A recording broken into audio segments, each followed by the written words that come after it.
Hi, friends. Welcome to this week's episode of Once More with Feelings. I'm Michelle. And I'm Beth. And we discuss the emotional journeys that we go through watching movies. We talk about the films that move us, that make us think, make us feel. Sometimes they make us laugh, and sometimes they make us cry. And some movies manage to do both. What is it we're talking about today? Well, this movie does a little bit of both. In and Out with Kevin Kline and Joan Cusack. This is a 1997 Frank Oz directed film. It also has one of our patron saint, Alice Drummond. Yes. If you have seen the Instagram, I have already posted her picture. She's got a little tiny part as Aunt Susan, but she is our patron saint. She has been now in 3 movies? Yeah, 3 of them. 3 movies that we've done. Ghostbusters, Tu Wong Fu. And yes, and now In and Out. All gay films. All gay films. Oh my God! Oh my God! Okay, well, Ghostbusters is questionable, but you know. 3 Men and a Little Ghost. Oh, yeah. So, I do want to throw a little bit of a caveat to this movie. Right. There is a lot of homophobia in this movie. And for our listeners out there who are struggling and dealing with a lot of shit and with what's going on, I just wanted to give you all a heads up. Some of you may not care because this is a good movie. In general, it is a good movie. It is dated because, yes, 1997. But I wanted to give our friends out there who are listening, who are struggling and who are dealing with it, just that heads up that this could get deep. And there are moments where even we cringed the shit out of everything. And it was upsetting because there's a lot of cliche jokes. Some of us have had to start over because we broke down. Not because of the movie, No. but because of the environment we're in while this movie is playing. Yes. So this is our one of takes, you know. Yeah. How many? Because we don't know how far we're going to get now. And I'm going to use this as a little bit of a platform here. I mean, it's our podcast. We're allowed to do that. We are under the gun. Trans people, gay people, lesbians. Teachers. Female. Any cis women. People of color. We're all under the gun. Mm-hmm. And it's important that we stick together as much as you can as a community. And I am well aware that there are introverts.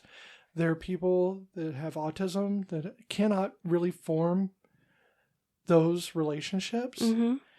And I want to encourage you to find individual relationships if you cannot find group relationships in which you can find someone to stand with you. We all need people to stand up with us. No one does anything alone. No. And just remember that if you are struggling, you know, hey, email us. We'll listen. We may not have the most, you know, we're not therapists, so we can't give you any type of deep advice, but we'll listen. We'll read everything you guys say, you ask or write to us, you know. We want to hear from you. And we definitely want to hear your opinions. We support you. We love you. You're the reason why we do this. We enjoy it, but you guys are the reason why we're here. Because we had a voice and we wanted to use it. This is fun, but we want you guys to know that if you listen to us every week, you're the reason why we keep doing this. And especially our friends who are struggling. We're there for you. So having said that, In and Out is a lighthearted film that explores themes of identity and acceptance with a comedic touch. Joan Cusack's performance as Howard's fiancée earned her an Academy Award nomination for Best Supporting Actress. Yes. This film, when I first saw it, I felt deeply isolated. I can see that. I was so busy being Howard. Howard's oblivious, though. You knew who you were. You just didn't know how to be you. But True, he but doesn't know even that he's how who he oblivious is. was he, though? I mean, he did live in this little tiny town. So did I. Yeah, I don't know. I think you know who you are, and maybe he was able to compartmentalize that better than most. Mm-hmm. Maybe he found those outlets in the tropes that are displayed in the film. Well, yeah, and that's the thing that's one of the things that bothers me. Is the cliches that are thrown around about him as soon as he is outed. So let's discuss the or premise. the ones that informed his outing. Yes. So let's Yeah, I'm jumping ahead. yeah, no, that's okay. So Sorry guys, this is emotional. It's very emotional. I am trying my best to stay within the confines of this film. Mm-hmm. And that's what we're going to do, and I have no heart, so I will definitely keep my emotions in check because I am kind of an ice queen when it comes to you're not. Feels. You just have a better ability to compartmentalize than I do. It's called trauma. We display traumas differently. I know. This movie is about an English teacher who was the inspiration to an actor who portrayed a gay man in a military film. And when they do the clips of the movie, it's horrifying. It is horrifying. And it is the worst acted. Matt Dillon is Cameron Drake, and Cameron Drake can't act. I mean, Matt Dillon can act, but Cameron Drake cannot act. He's acting as Cameron Drake, not acting. I know, and it's pretty so funny because this movie is horrible. I mean, did I do something wrong? Was I wrong? Well, I don't know. Ask him. And they points to the statue of Washington, President Washington. And he's like, Mr. President, sir, did I do something wrong? And he's like, you're talking to a statue. I mean, it's so bad. The camp is built in. Oh God, it is. To the entire film. Yes. So this gentleman wins an Oscar and for that role. And during his acceptance speech, he outs Mr. Brackett, his former English teacher, who at this moment is planning his wedding to Joan Cusack. And so the whole town is watching because this is, hometown boy does good and he's winning an Oscar. And the whole town is watching on TV and they all hear him out the teacher. And that it's important to note that before this happens, before the night of the outing, mm-hmm. he was teaching his very small English class. And you have to assume that he has many English classes throughout the day, but you only see one It's class. a high school, so he probably has a bunch. But you only see the one group of students. Yes. Ever. And they all love him. Mm-hmm. They'll respect him. Yeah. And he helps them in so many ways, especially in the idea of helping them get into college, mm-hmm. moving them forward, just like he did with Cameron. And he's teaching early English literature, and you either love it or you hate it. There is no in between. And I personally loved it, but it's not easy. It is so not easy to understand or to grasp. So, and these kids were there. They were invested in what he was teaching. So when they are watching everyone in the town, in this little town, and in the opening scene of the movie even, it gives you this lush green field mm-hmm. of farmlands. And you get the idea that this is all going to be very sweet and it's all very wholesome, which sets up the idea that being gay is somehow not wholesome. Yes. That the funny is in the conflict between those things. Yes. I do have a comment because I have to say it. This movie takes place in a fictional town called Greenleaf, Indiana. They filmed it in New Jersey. And I just would like to throw it out there for all you Jersey haters. Jersey is beautiful. It is the Garden State for a reason. And all of those scenes our lush and beautiful New Jersey farms. Okay, I had to say it. I'm done. You would never know you were from Jersey. I'm from Jersey.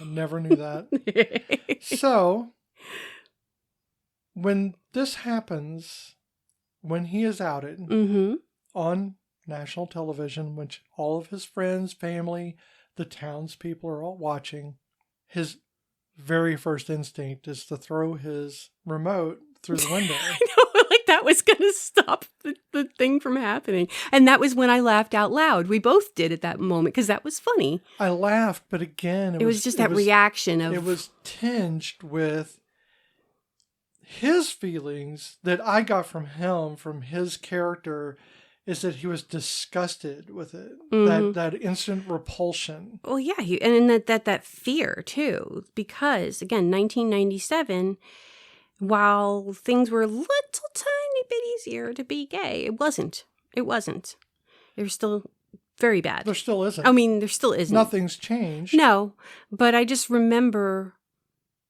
I know more gay people now than I did when I was in high school and when I was younger, and I think maybe it's the circles that I'm in, but maybe we are a bit more comfortable or a little less giving a fuck of who we are.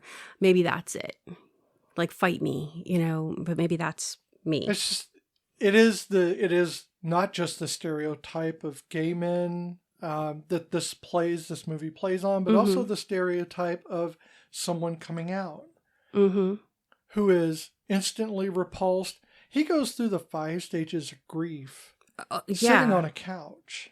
Yeah. And the look on Kevin Kline's face was... Okay, does it hurt me that they didn't use gay actors? Yes, it should have been. Did Kevin Kline do an amazing job? Yes. In his denial, like he was just like floored, and he had that look on his face like, the fuck just happened? And almost immediately his parents are at the door, and I'm like, were they waiting outside in the car? Like, did they know were they next door?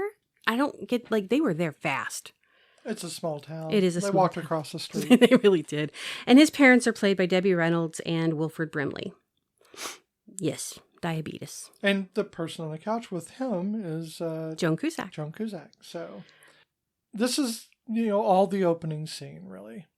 We have Howard Brackett and Emily Montgomery. Yes. Are getting married. So you know that they've been dating for 3 years. Yes. And he said that he would marry her, that they were engaged, but that he would marry her when Cameron Drake won an Oscar, or was nominated for an Oscar. That is a joke. What he told as a joke at the dinner.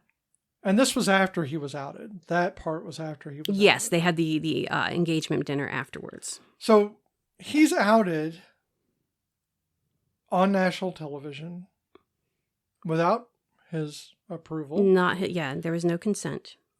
And he's understandably shocked that this happened, afraid.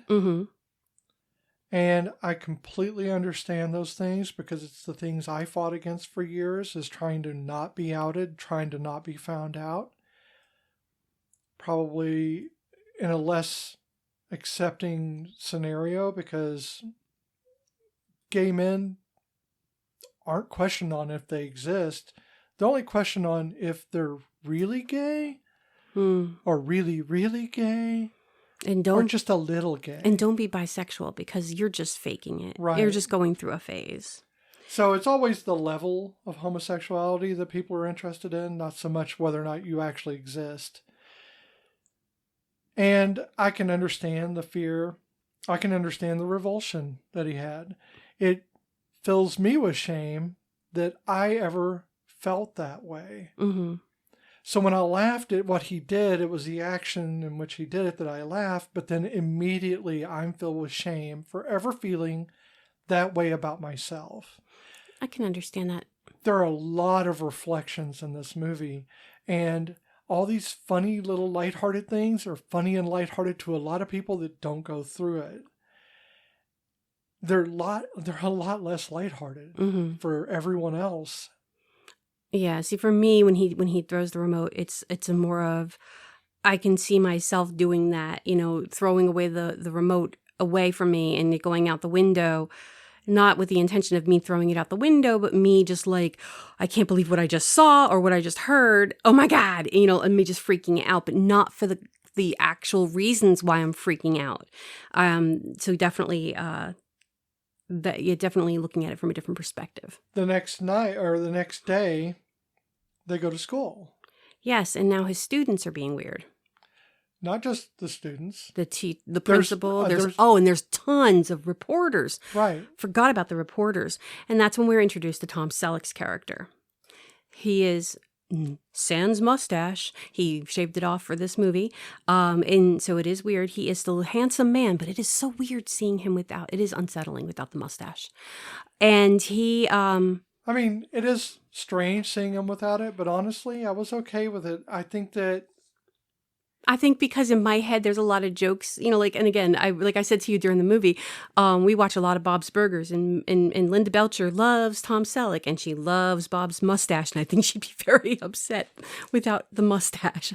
I think it was important for them, and I don't know if this was done for that reason, that Tom Selleck distanced himself from what has been established as a macho. Definitely. And there's a definite sexism in the idea that masculinity is somehow heterosexual or that gayness is somehow femininity.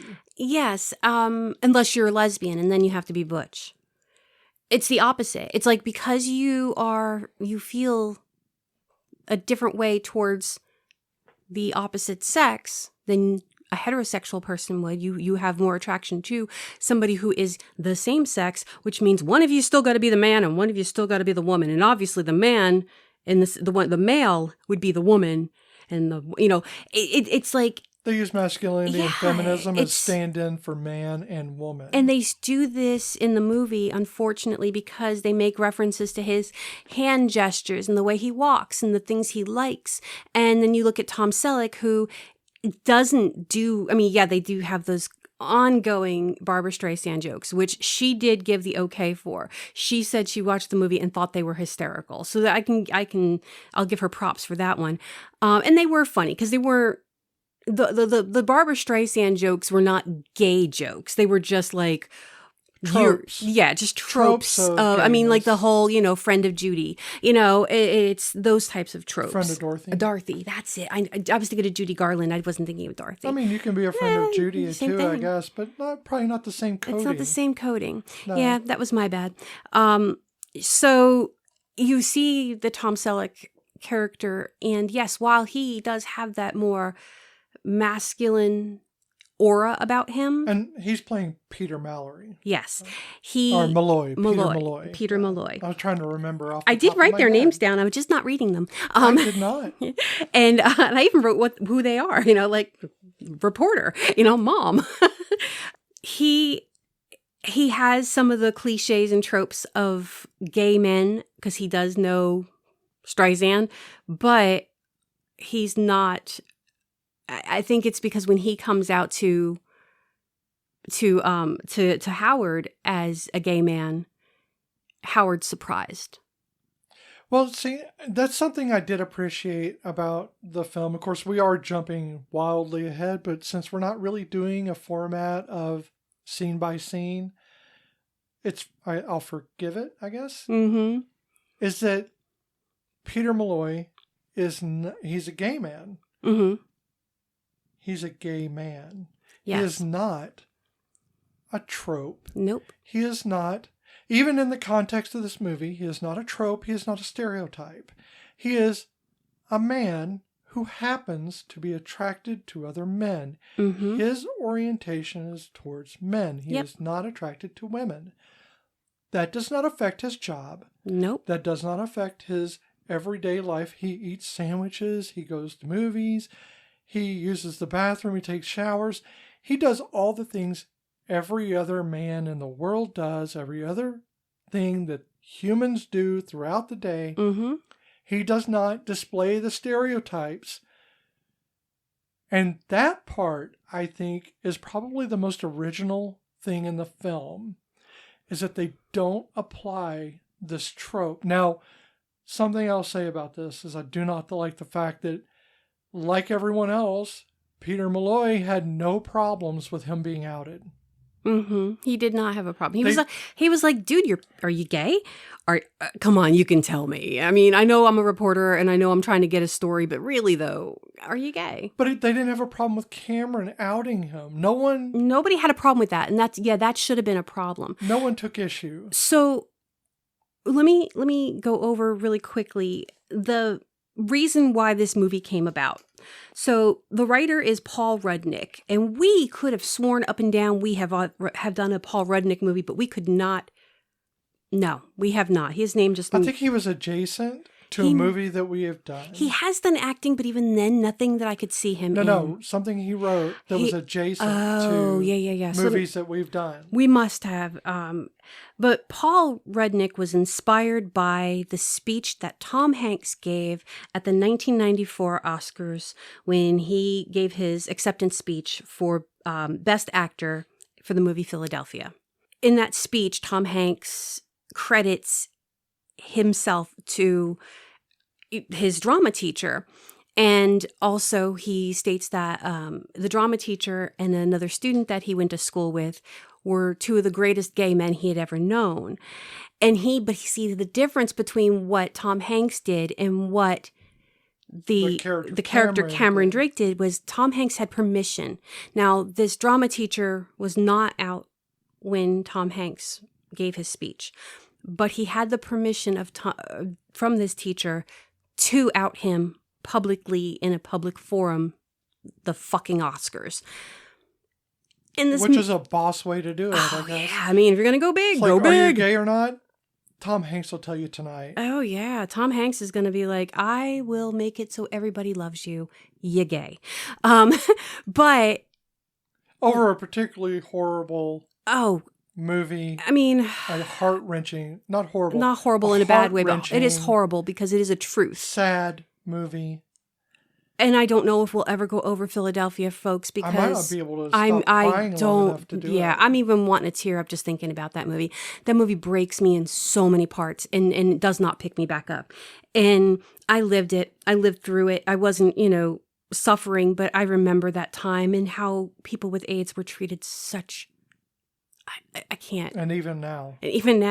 And especially now that we have different administrators, things are changing rapidly. We had a friend who had AIDS, and she would ask, the first time she came over our house, asked us if she should bring her own utensils.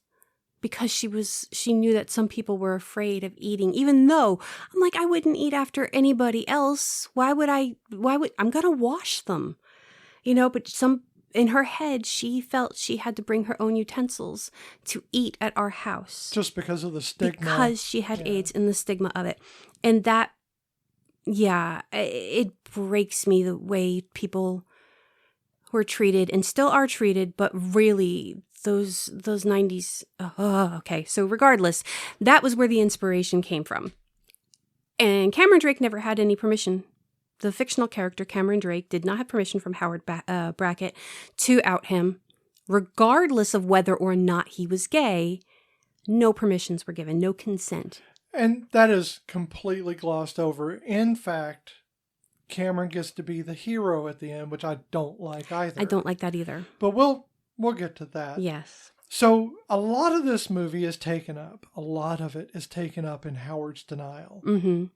And I just want to say, of all parts of this movie, this is the one I identify the most with. We spend so much time in denial of things to make other people comfortable.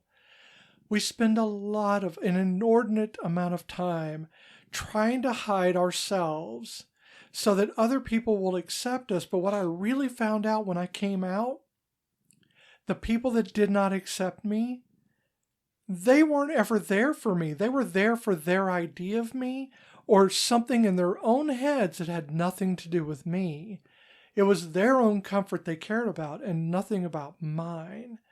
They were perfectly willing, and Howard would have been perfectly willing to sacrifice his entire life if he had never been outed. He never would have said a word. He would have married her, and they would have lived for a couple of years, and then it would have gone downhill because they never would have consummated. Nope. They just never would have done anything. She would have been increasingly upset. She would have found someone to cheat on because she was feeling inadequate. He would have felt inadequate. This all would have fallen apart. So the little girl during the wedding was right. Wouldn't have lasted. No. But for the different reasons. And not to lessen your life experiences, but I do feel and understand that trying to be what other people expect of you, again, trying to fit in and trying to be somebody else so that you, with what other people want of you, and you're not happy, you're not who you really are. And then when you finally accept, so I wear a lot of titles because these were the titles that were given to me when I was younger as insults. And now I wear those titles as badges of honor. I'm weird. I'm nerdy. I'm a geek. I'm okay with that. I'm overweight. I'm built like a bowling pin. I mean, all the things that were ever said to me as a younger person, that hurt me. And I tried to change these things about myself so that way I could fit in. I tried to be normal, whatever that means. I tried to dress a certain way for different people, whether it was friends or my ex-mother-in-law. I tried to do things based on what others expected of me. I was never happy. But when I finally just literally said, fuck it. And I think I've overdone my F word bombs this week. No, I think you're fine. I mean, I usually don't do this many, but I've done a very, very lot of them, and I can't speak. When I finally just didn't care anymore, that was when I found my joy. That was when I found my peace. Not saying I am 100%, because I'm still going to carry those words. We carry other people's ideas of us around in our heads as some kind of template that we've always been trying to attain. And when we don't live up to that standard, we feel we are not fitting in at all. Yes. And the problem is, even if you surmount that, even if you say, I'm not going to deal with this, I don't care anymore, that template's still in your head. Yeah. You're still carrying around that template that other people have installed, because people, anthropologically, try to fit in. We try our best not to be the outsider because we are pack animals. We are a group-minded individuals. We want to all fit in together so that we have community. Yes. The problem is that community only accepts like-minded individuals. And those individuals who fit into the standards they set. And when white cishet ideals become the supreme form of that group's intentions and that group's ideas of how everyone should be, then everything outside of that ideology makes you less than. That is exactly what marginalized means. You are marginalized, not because you feel like a victim. You're marginalized because you are deemed as less than. And you can see that in this film. Howard himself is denying his own ideas of himself, his own self, because everyone else is a template, has installed this template in his head of who he's supposed to be. His mannerisms exaggerate as the movie goes on. Now, that is a trope. Yes. It is a gay trope of the hands being, jazz hands. Because he's also well dressed. And clean. And he picked out his fiance's wedding dress, and he, again, listens to Barbara Streisand and knows all of her movies. These are cliches, and they're hurtful. They are. And they present all the ideas to heterosexual people that is something to look for. Mm-hmm. That is the thing to out someone. That is how you identify them. Yes.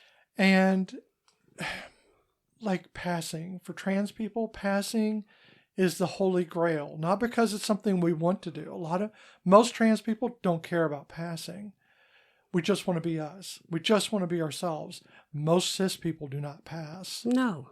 Because when you say the standards for femininity and masculinity are man and woman, mm-hmm. and they have to fit the ideals of those two genders, no one lives up to that. No. It is impossible to live up to that unless you're an Adonis. Yeah. And that doesn't, it just doesn't track. No. I have seen women who wholeheartedly should not be supporting the patriarchy based on misogynistic tropes.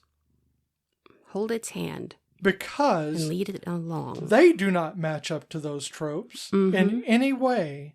And yet they will punch down on a trans woman for the very same things. And this is all that insecurity. Mm-hmm. Now, Howard in this film, he's a secure person until he's outed. Mm-hmm. Then he's completely insecure. He's always checking his hands. And when he goes through this phase where he's manically trying to prove himself manly, and he puts in that tape. Yes. It's called I guess it's the manly To be a man, to be a man or something like that. And it's an audio tape, and I have to admit, funny. That was funny. It is funny. It's funny because it's playing on these tropes, and the tape is an absurdist view of... And it's like everything he does wrong, it calls him out on it, as if it's somebody watching him do these things. Right. And you had actually made a comment when we were watching it, it shouldn't be a how to be a man, it should be a how to be gay. Because it was really like... It was like spoon-feeding him all the tropes. Oh, yeah. And so, he failed almost every single time. No, every single time. It would tell him not to do things or to do things, and he would do the opposite of it. So he was failing. And then, pull out your shirt. Yeah, only one side. Only one side. And then don't dance to this. Because no heterosexual man is neat and clean and would want to be. And y'all, I have met many, many men who were like, they smelled better than me. They looked better than me. Fastidious. And these were heterosexual men. These were very masculine. Don't even want to touch their own dick. That's how straight they are, okay? That's a little bit too straight. That's a little too straight. But these are men who are like the straightest of straight. And if you want to go by the trope, they could be easily misconstrued as homosexuals because their cleanliness and their manners and their, and that's just fuck. Fastidiousness is not a measure of your orientation. I mean, because in that case, I'm a freaking man because I am a slob. I mean, I dress clean, but I am not the best housekeeper. Again, so does that make me? Not an indicator of sexual orientation. It's a high indicator of my mental health, is what that is. So Howard is listening to this tape, and it has a dance scene in it, in which he is trying. It tells him not to dance. Don't dance, and it's I Will Survive. Right. And and it's not. I don't think it's it's not the Gloria Gaynor version. I don't know who it was. It sounded like Diana Ross. I should have looked that up. Did sound like Diana Ross. That's why I said Diana Ross at one point, and I'm like, but that's not a Diana Ross song. I don't know if she did a cover of it. It's my bad. I should have looked that up. But it definitely was more disco. Definitely disco. And I Will Survive is already disco. Yeah, but this had a higher, definitely faster. And could have been a mix. And I challenge anybody to hear I Will Survive, any version of it, short of maybe slow and drudgery, like a dirge or something, I dare you to stand still during that song. Well, I mean, because it's a powerful song. At least sway your arms. Oh, yeah. I'm not going to dance to it, but I'll bob your head a little bit. Yeah, I mean, you can't help yourself. It's a good song. And he is not boogies. He is not able to help himself.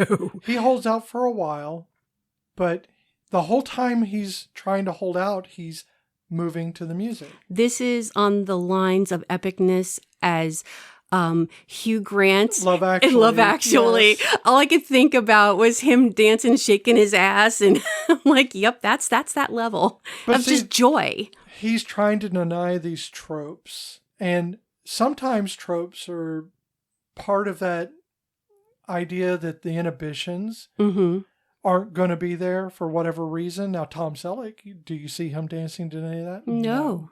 Now, at the end, he does dance at the wedding, but it's a wedding. In a dance. Yeah. People are different. People are very different. People are always going to do different things. Howard loves to dance. He's a theater. He loves the theater. He's got a little stage in his classroom. That classroom is awesome. It's perfect. It's a perfect little white classroom. It really is. Perfect little classroom. Popton Lakes, New Jersey. Yeah. So when he's dancing and stuff, all you can think is, well, he's coming out. And because he's embracing the trope or his own inhibitions of who he is, I like to think it's less trope at this moment and more him just feeling himself for once. Yes. And really kind of holding tight to the other things to keep from dancing to things like this. He obviously has had influence within the community because we see later on, and we'll go over that when we go through the bachelor night, that kind of thing. But he is really moving to this music, and the tape is telling him he failed. Yeah, he's like, "Did you dance?" Yeah, and You it's already failed. telling him he failed, and the tape is supposed to help him be a man, yet told him he failed. It's yeah, it was a funny scene, but yet it did have its uncomfortableness because it did throw all those cliches around. I also was, when Tom Selleck goes around asking all of the people in the town if they think he's going to get married, if they think he's gay, and the way they answer, it was, I'm his barber, hairstylist, I do color. Do I think he's gay? You know, and even the students. Well, the students didn't think he was gay because he had to talk to them and be like, I'm not gay. You know, he sat there in the class when the kids were acting all weird with him. Oh, and then when he went to go coach. So he's also football coach? How did I miss that? What does he coach? He coaches something. Coaches some innocuous sport. Yeah, I don't think they actually talk about it. I think they do talk about it, but they just mention it briefly, and you never see...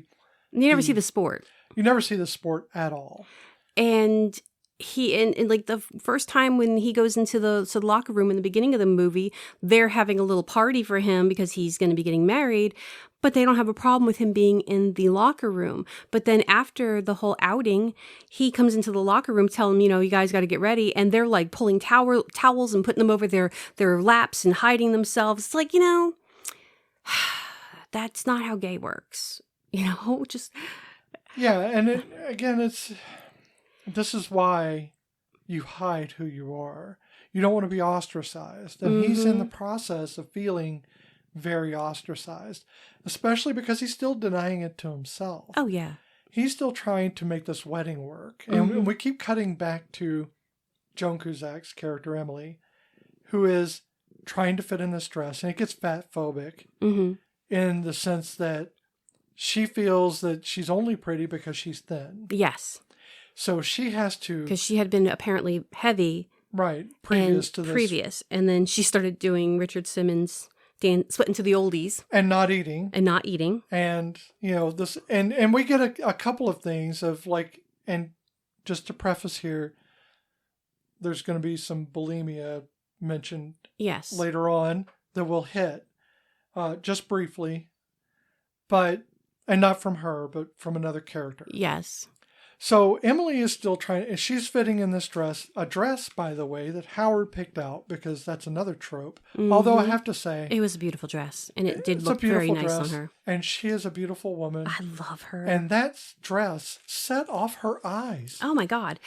How does a dress set off your eyes? It's just a white dress. It is. It's just a white dress. The cut of the dress I think it is. made her eyes pop. Oh, definitely, because you see her in other scenes, and she does look a little dowdy. But that's one thing I like about Joan Cusack is she has that chameleon ability. She has an inner beauty that she can let out anytime she wants. You know, and it's so funny. Kevin Kline has that too. Oh my God, he can yes. look very bland. And then he is. But when he doesn't want to look bland, he is like a peacock kind of unfurling. Oh, yes. And he just looks very radiant and very like beautiful. Definitely. He's got it like his just whole set, his whole facial set is just like, it pops when he wants it to. I love him. No wonder Phoebe Cates was like, I know, I love him head so over much. heels. Yeah. Can you imagine he'd be singing? She gets to listen to show tunes. Oh my Lord! And just bourbon. Kevin Kline being Kevin Kline.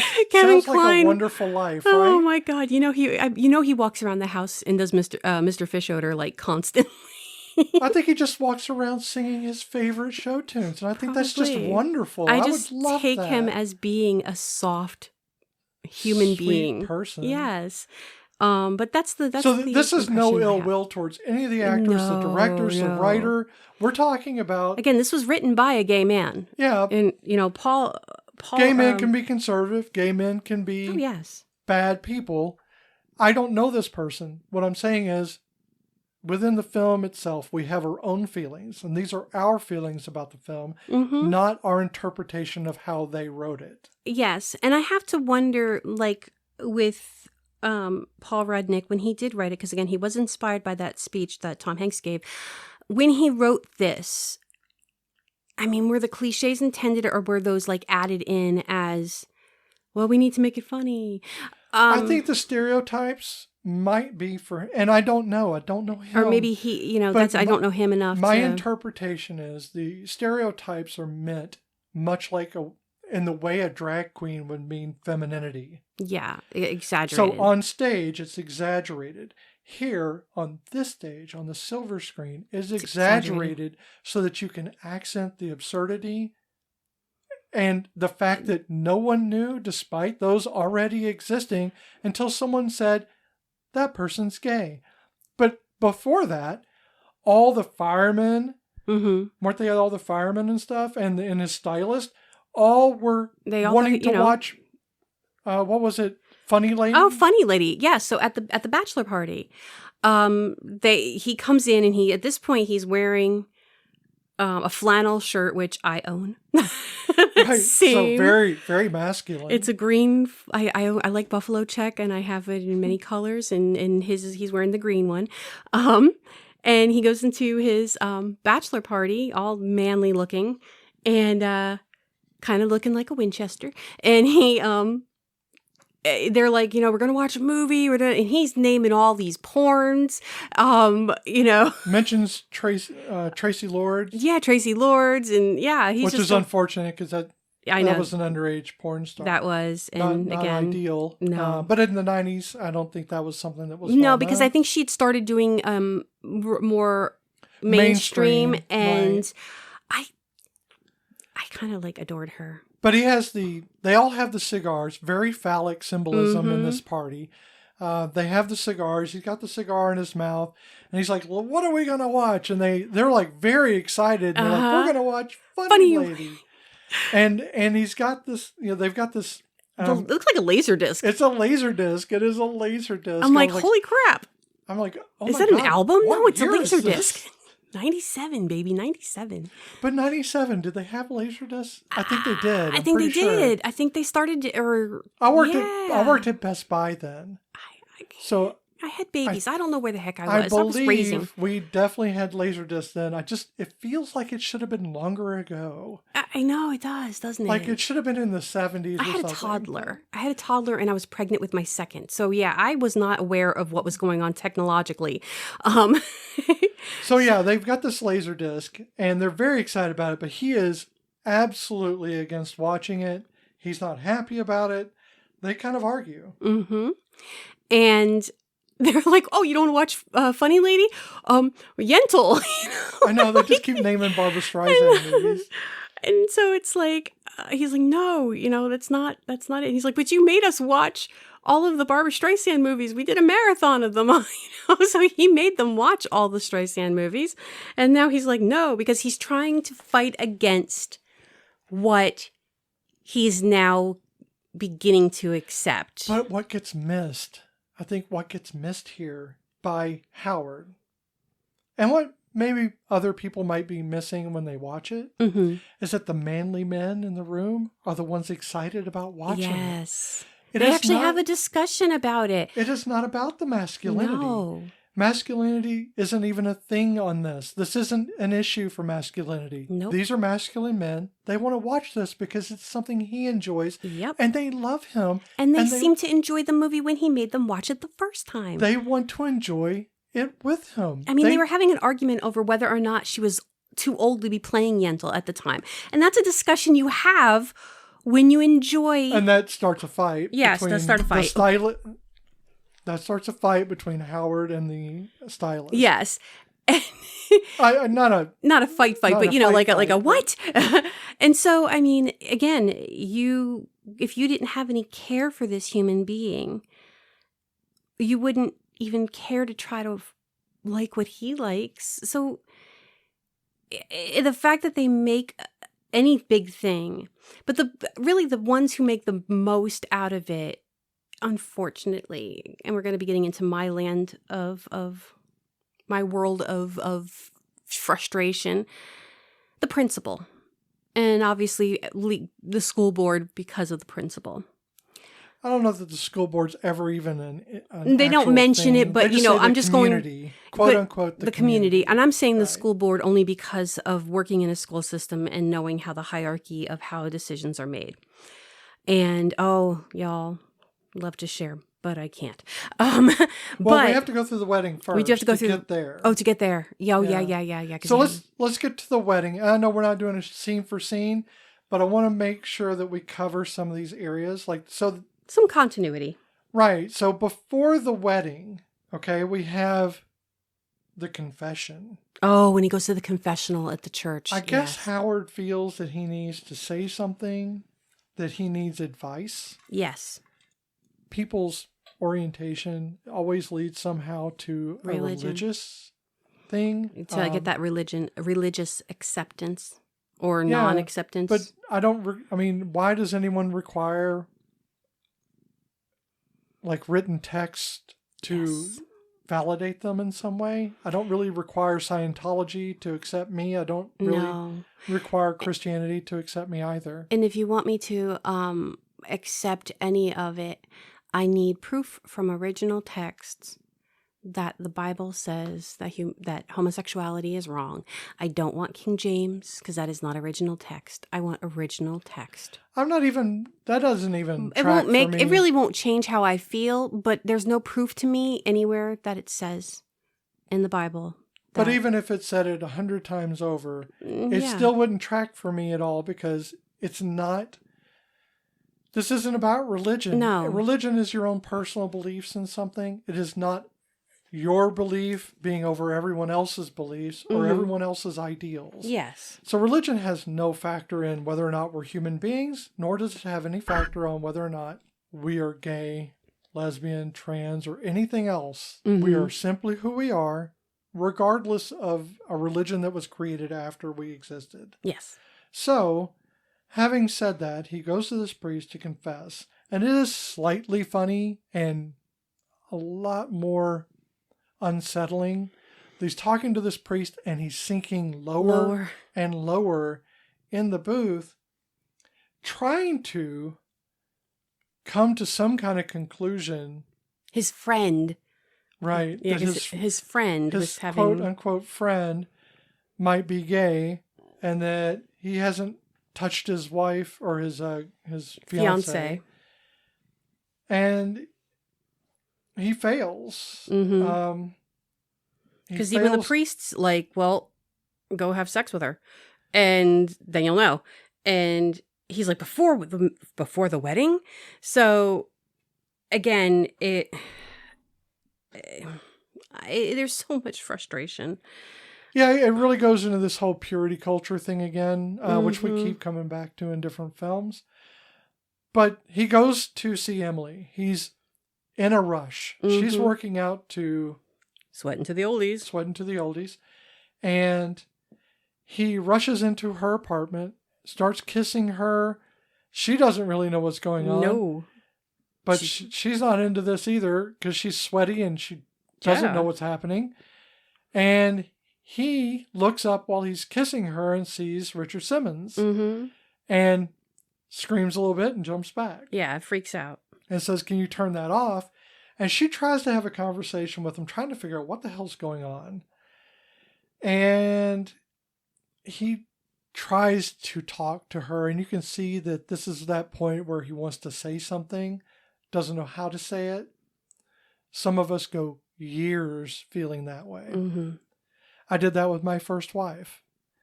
I went years trying to figure out how to say it, could never develop the language for it. I just couldn't make myself say it. Yeah. And I think it comes down to trust. And I don't think it's one of those things of you have to learn to trust someone. I think it's something you have to trust yourself. I was literally going to say you have to trust yourself with that person and with your own emotions and feelings, because you don't know, even if you trust that person, if they're going to fully accept you. You're still taking a chance, even if you 100% trust them, because you just don't know how people are going to react to things. So you have to trust yourself. You're really leaping off a cliff. I mean, people want to talk about faith. And when they say faith, a lot of times they think it's religious in some way. But we place faith in a lot of things. And one thing we do is we place faith in those we love. When people come out to you, they are placing faith in you and being the person they expect you to being the person they hope you to be, and that they love you for. And when someone turns away from them when they come out, it is devastating. Not because they feel less than. When I came out, I didn't feel less than by people who didn't want to talk to me. I felt disappointed in them. It's really hard everyone has an expectation of other people. But what you expect in your friends and family are compassion, understanding, inclusion, all of those things. And you would never expect the people sometimes who turn away from that. The minute they find out you're something they don't want you to be. Yeah, when it's somebody that you love and you have these expectations and these hopes in them, and then they let you down, and it's so heartbreaking because of that disappointment, because you do believe in them. You do believe that they fall, that because that they're a part of your life, that you all have a very similar way of thinking and believing, and then to have that turn on you when they turn their back on you, again, is just mind-boggling to me. I don't understand how people can do that, particularly parents who turn on their children. When someone turns away from you, telling a truth, saying, I am gay, or I am lesbian, or I am trans, or I am non-binary, if they tell you I'm bi or whatever and they turn away from you, the person who turned away harbors resentment towards the person that came out. The person who came out is the one left with the pain, and they're the ones who are the most willing to forgive if that other person comes back and says, I'm sorry, I needed time, I made a mistake. I have never met a trans person. I have never met a gay person or lesbian or anything else.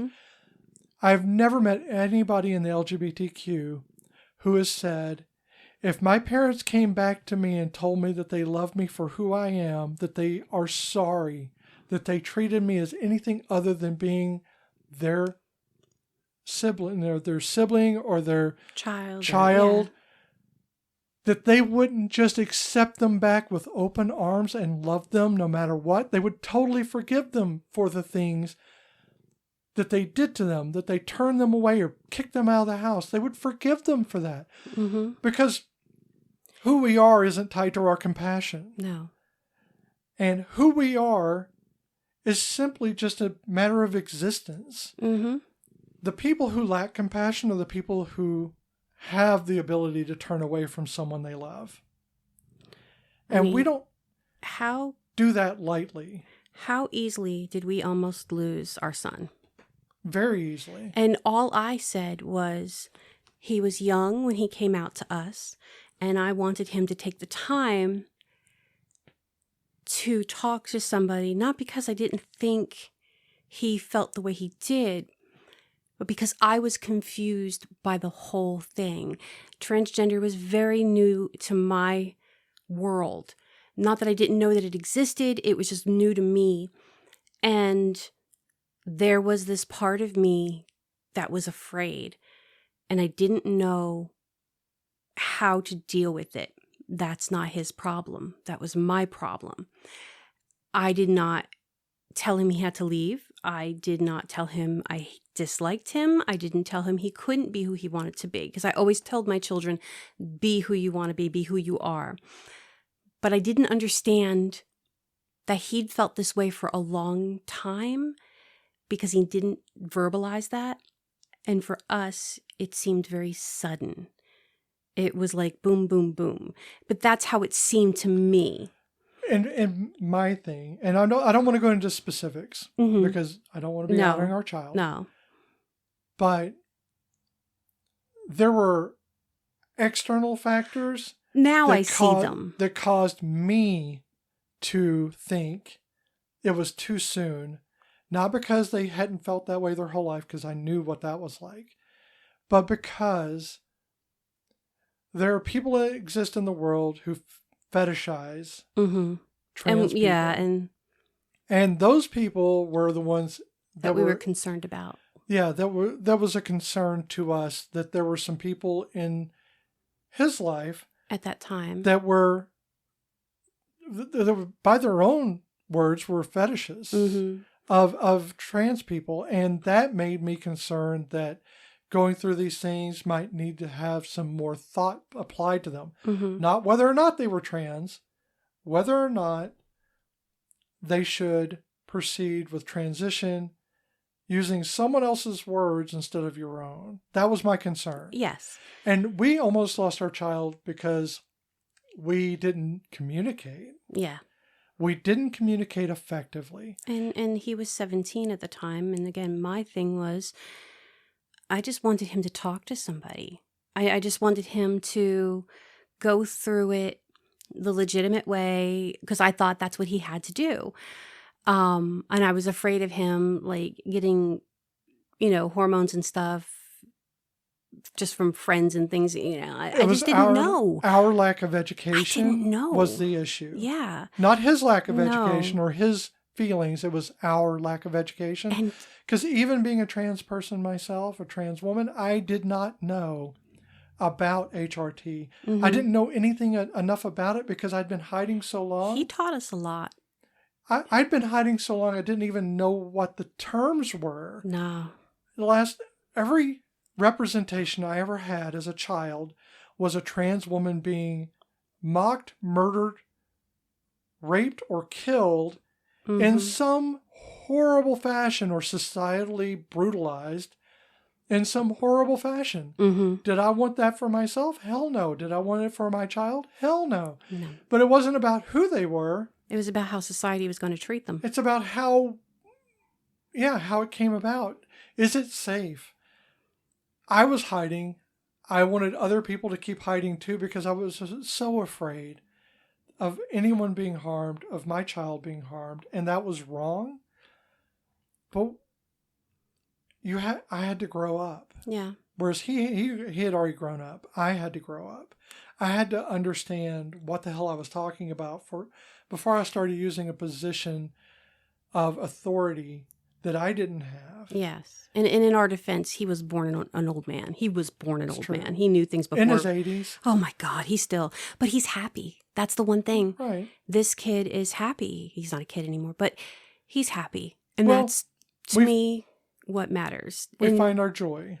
And all three of our kids, because again, we raised them to believe that they could be whoever they wanted to be, and that they should be their true selves, because we grew up oppressing our true selves and how and who we were. So, we got a transgender child, a ambiguously gay child, and a child who is very much into interracial relationships. We have it all. And it's okay because I love them all and I'll love whoever they love and, and I'll hate who hurts them, They're just allowed to be people. And Howard is not really allowing himself we just that. went on a big old tangent. But I'm trying to pull it back I in. know, but it was so relevant. This is it important. It is important because this movie is about this. It is about this. It's about being true. And if you're going to say, well, this movie is about being gay, and then ignore your own life story, I don't know how you can even missing compare. the point. Yeah, I don't know how you can watch this movie and not draw parallels to your own. Yeah. So Howard finds some support from Peter Malloy, who tells him, you should be out. You should be happy with who you are. Yes. And Howard's still not having it. And he's like, how would you know? And he tells him, I'm gay. And Howard is flabbergasted. He's agog. Yes, agog. And because Peter does not have the tropes, I tried to say stereotypes and tropes at the same time. He doesn't carry any of that. He doesn't have the stropes. He doesn't have the stereotropes. The stereotropes. And he's the clichés. He's not, there's not feathers and ribbons floating behind him. He's not floating on a rainbow. He is not, yes, queen. I mean, he's not that. He is not playing up to all the stereotypes that, for good or ill, are part of the community. Yes. He is just a gay man existing in the world. Exactly. And I think Howard needed that kiss because Peter just whack. Non-consensually. Non-consensually. But it becomes consensually very quick because Howard gets right onto that. Howard puts his leg around. I think the leg wrap was an improv Kevin Kline moment. Is a good tell that was a good kiss. Yeah. I have to admit, it looked like a good kiss. It did. I think those two... I ship them. I totally ship them. I do in a way. I really kind of do. I think that they were very comfortable with themselves as two heterosexual men, or who I assume are heterosexual men. Yes. Because I don't know that much about them. They may be bi. I don't know. Yeah, I don't know. I mean, as far as we know, there were no gay actors portraying gay characters in this movie because none that I know of. But the kiss looked comfortable. You remember in the previous movies that we have seen in Dave? Yes. Kevin Kline and Sigourney Weaver. That was an uncomfortable kiss. Was very uncomfortable despite the sweet scene. Mm-hmm. This was a very comfortable kiss despite the uncomfortable scene. Yes. This was no Michael Scott kissing Oscar moment. This is definitely, I am there for it. Both of these actors were like, let's just do this, make it believable. It really does. Like, the kiss was a lot like Sleeping Beauty.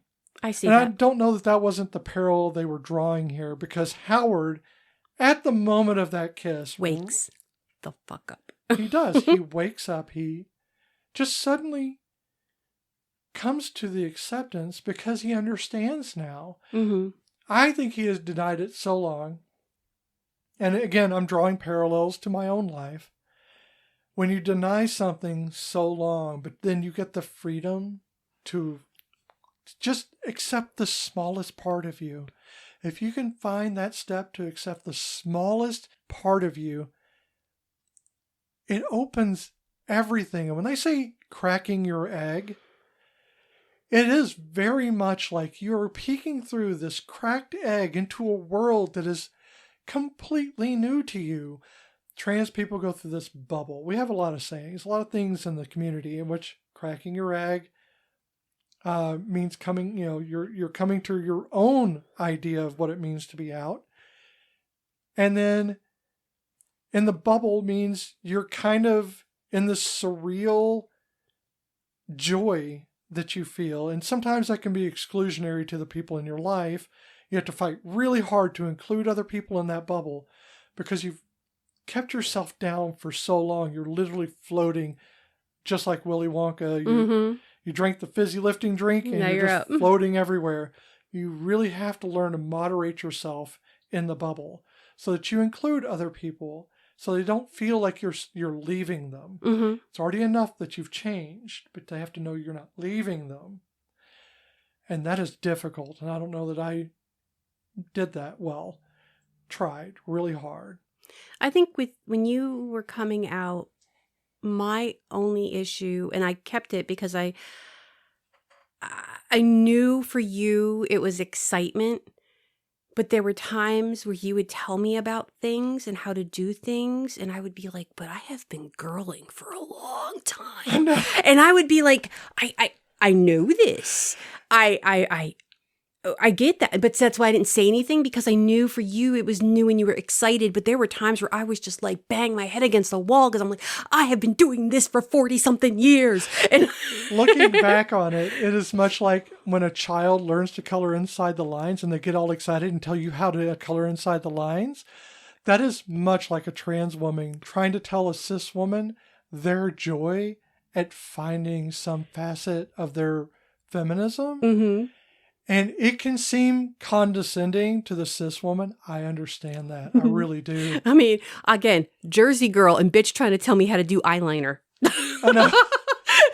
But we get really excited about a technique that we learn. And it is not something we grew up being able to learn. Yeah. And again, a lot of it, I just, I'd call you out on it, the ones that would really piss me off. Yeah. But, I think one of them was like shaving legs. I hate to shave my legs. I will maybe once every few months shave my legs. I freaking hate it. And we would have like, well, you should try this and you should do this. And I'm just like, bitch, don't tell me how to shave my legs. I don't want to do it. It doesn't make me any less feminine because I don't want to shave my legs. I wear pants.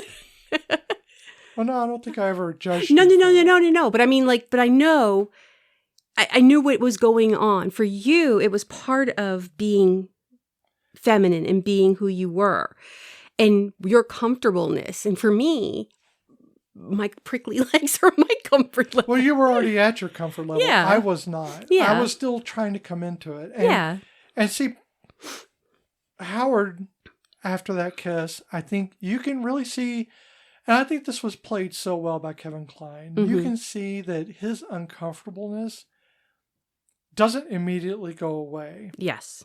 No, he's still awkward. His parents show up with the wedding cake in the car. He gets on his bike and rides away very unsafely with his pants untucked. From his socks. She said that during the movie, and I was like, the what and the what now?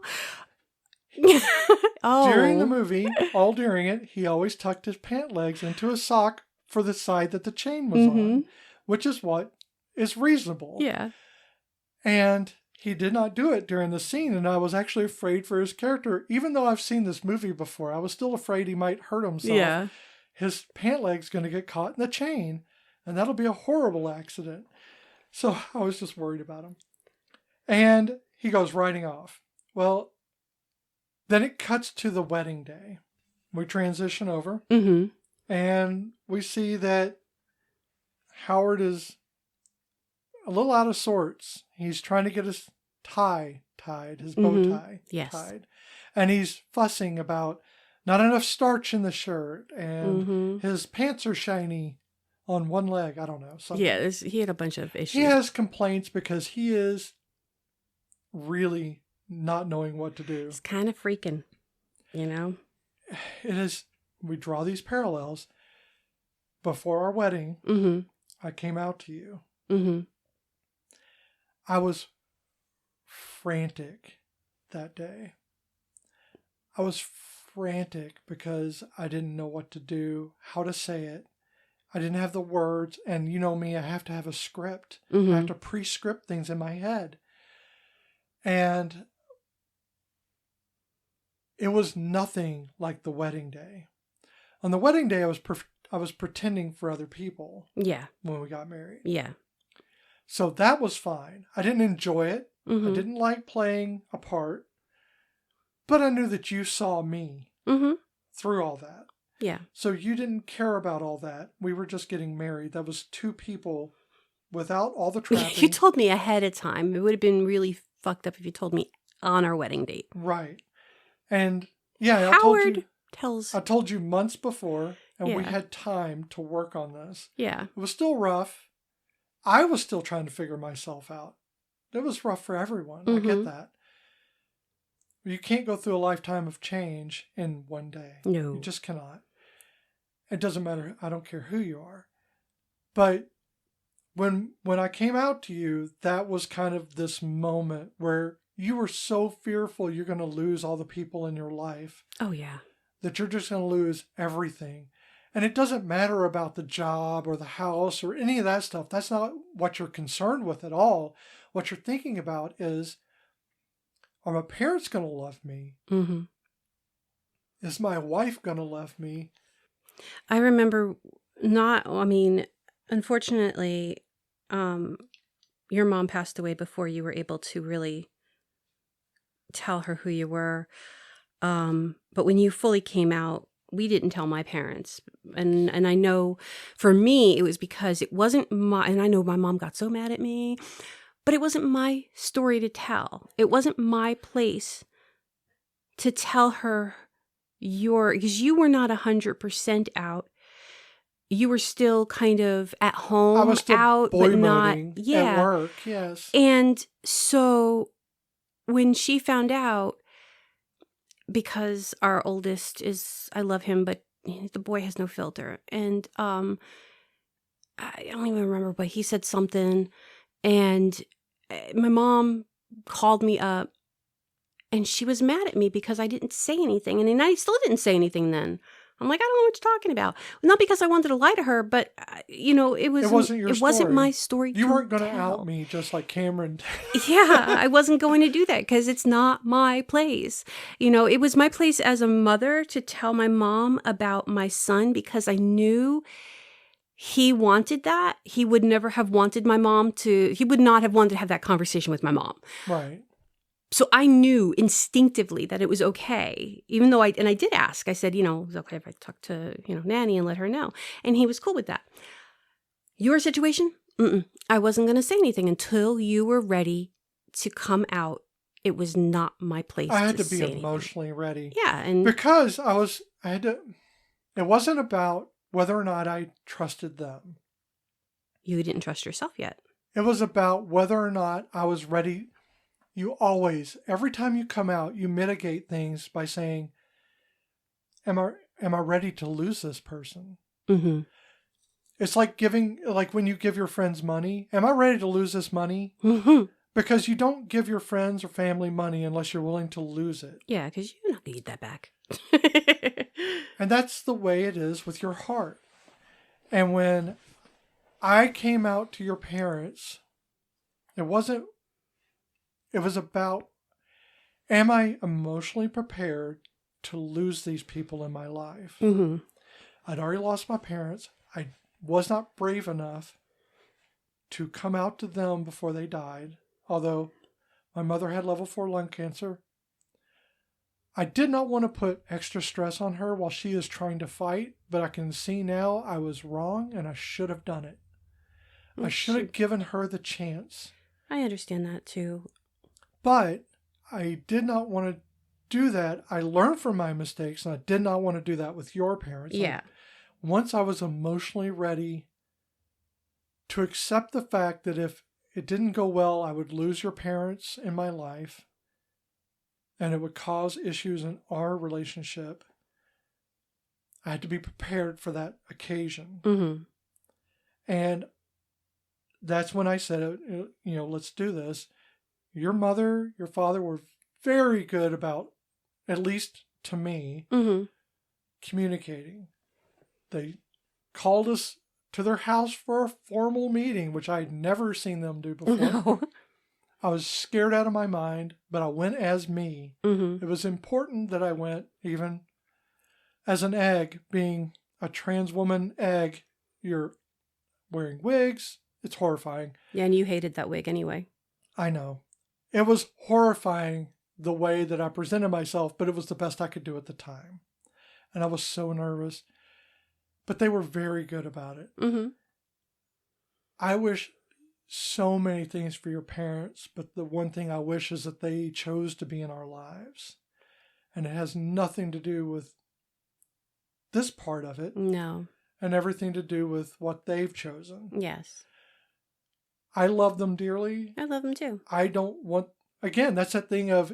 I'm not mad. I'm just if disappointed. People came back to us, we would greet them with open arms. Have an open discussion as to why I feel the way I feel without belittling my feelings. So this is what Howard fails to recognize.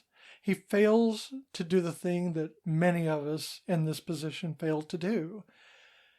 To come out to the people in your life, to say the things that are important to other people in your life, to let them know who you are, and that you are prepared for the finality of that decision to come out. And to not do it in a panic. Right. Which is what happens on the wedding day. Yes. Instead of coming out in a controlled way, in a loving, caring environment, he is at his wedding. And He is at the altar. He is at the altar and watching Emily walk down the aisle, and you can see the panic growing in his eyes. Mm-hmm. And Emily... She looks beautiful. And is gorgeous. She is so she's beaming. She's ready for this. They did a really good job making this scene. I think she just made it easy for them. Oh, yeah. But she comes up to the altar and the priest is giving his ceremonial speech and stuff. And he asks her, do you take this man to be your husband? And she says, I do. And then he says, do you take this woman to be your wife? And he says, I'm gay. He says it very softly. And they're like, what? And he says, I'm gay. In a very Kevin Kline tone. Right. In a very fish odor kind of tone. Yes, I'm gay. And you see Tom Selleck in the back, his character, Peter. Almost fist bump. You know, he does a little fist bump. He's like very proud of him for doing it. But I keep thinking this is that aggrandized kind of ideal that Peter Malloy's character kind of looks for, these sensationalist things. As a reporter, he's trying to look for the sensational. Yeah. I think that where the mismatch would be between them as a couple, if we're talking about shipping them. Oh, yeah. Is that Peter... He's private. Is private, but he doesn't have a problem... Howard is private. Peter's not. Peter is private too, though, but he doesn't have a problem exploiting other people. Mm-hmm. And I think that would be the mismatch, because ultimately, even though Peter gave him very good advice, I think Peter is too surface level for Howard. Oh, definitely, because he is definitely... Howard is an intellectual. He is deep. And I think Howard is emotional. Howard has feelings beyond other people. He's compassion. Mm-hmm. And I think Peter loses that compassion for his job. And I don't know if that's the case. I don't know if that's the way it was written or just the way I interpret it. So, did we discuss this when we watched Dave? Has Kevin Kline ever played a bad guy? Yeah. Fish Called Wanda. Okay, see, I've never seen Fish Called Wanda. And my God. I know, we've had that conversation too. I know, but... but is he like, is he a malicious bad guy? Or is he still like a kind of a the way the movie is, I would say, in their way, he is a malicious bad guy. Okay, so maybe bad guy's not the term. Is he ever played a malicious asshole, like a hateful? I just don't feel like Kevin Kline can pull that off. I think he can. I don't know that he ever has. I mean, Fish Odour's an asshole. I know in A Fish Called Wanda, he plays someone who has got a lot of issues with his own self-image. So he feels dumb. He feels that other people feel he is dumb. So he becomes an asshole because of that. Okay. It is done in a funny way. We should watch the film. Yeah, I'm just saying that because I feel like Howard in and Out and Dave have a lot of similar traits when it comes to their compassion.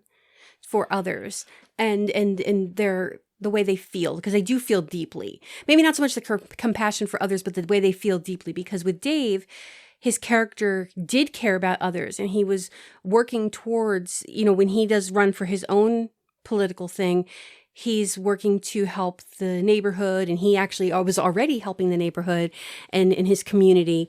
And where Howard is just a very deep thinker, he's very emotional, he's very caring. Because if he didn't care about Emily, he wouldn't have continued to want to marry her. So Dave was 94, 93? Don't remember. Let me pull up my notes. Hold on we a would second. know. Yeah, well, we've done a couple movies. We don't really do this for a living. No, we are. Not yet. Dave was 93. I know it was in the 90s. No. Which is funny because I feel like he looked older in Dave than he does here, but I think it's because they grayed his hair. But the thing is, I think the casting for this probably followed along with that same logic. Mm-hmm. Kevin Kline plays a very good guy. He does play a good guy. He plays a very good, thoughtful, loving, sentimental guy. Mm-hmm. These are both required for these two roles. Yes. For Dave and for In-N-Out. Can he play an asshole? I'm sure he can. I mean, he does. Kevin has the range. He does with Mr. Fischoeder. Mr. Fischoeder is an asshole, but he's more of a stoic. He has lovable. no, he's like his relationship with his brother. He's not Dave. He's not anything like Howard. He's definitely, indifferent is the lack of a better word. He's got a lot of indifference. Like, he wants his money, but he also gives two shits less about how he gets his money. He's always like, what about my rent? And then they'll be like, yeah, but, and, so yeah, it's me speculating on Kevin Kline. Don't know him well enough to know. I know. So he comes out. Emily, at the altar, loses her mind. I mean, granted. I say he loses her mind. She is upset, and rightfully so upset, because this is being done at the altar and not hours, months, years before all of this. Yes. It's kind of like The Wedding Singer, too. And, you could have told me this, before the wedding. Yeah. So, in this instance, she is in the right to be heartbroken. I don't feel that she's not supportive of what he's saying. No. She is hurt. She feels abandoned. She feels rejected more than anything else. And she feels like there's something wrong with her. Right. She equates him not being attracted to her, him being gay, as a rejection of her, which is not how that works. No, but she did change for him, which goes back to what we were talking about earlier about trying to be something for other people. She lost weight for him. Not saying that he told her to lose weight, but she lost weight for him for the wedding. He suggested she get highlights because, what did she say? Because it would make my hair sparkle. She got the highlights. So she is she was trying to be something better for him based on what she perceived he wanted. I think here we have a case of two people living in denial. And lack of communication. Howard is in denial about his sexuality. Mm-hmm. And Emily is in denial of her own femininity. And her own self-worth. Her own self-worth is a very good way of saying it. That's what I was grasping for. Yes. I said femininity because she's very feminine. She is very feminine. And her living room is pink. She's a pink couch. I mean, come on, that is like the epitome of feminine now. But she embraces the same tropes that kind of he does. In the same way. Yeah. She embraces all these tropes of being thin. To be a feminine woman, you have to be thin. You have to do the highlights in your hair. You have to follow what your I have to wonder soon-to-be husband says. If because she was heavy when they got together, if she started losing weight because she thought, well, he's not attracted to me otherwise. And I have to wonder if maybe that's why. Could have been because they hadn't had sex. And he doesn't say that he wanted her to lose weight. And they've been together for 3 years and never had sex. Yeah. So I'm sure she was having a lot of feelings of low self-esteem and low self-worth. Not because of the sex necessarily, because it rarely gets mentioned, but it is a factor because it does get mentioned somewhat. Yeah. I have to think that Emily has her own issues that have nothing to do with Howard.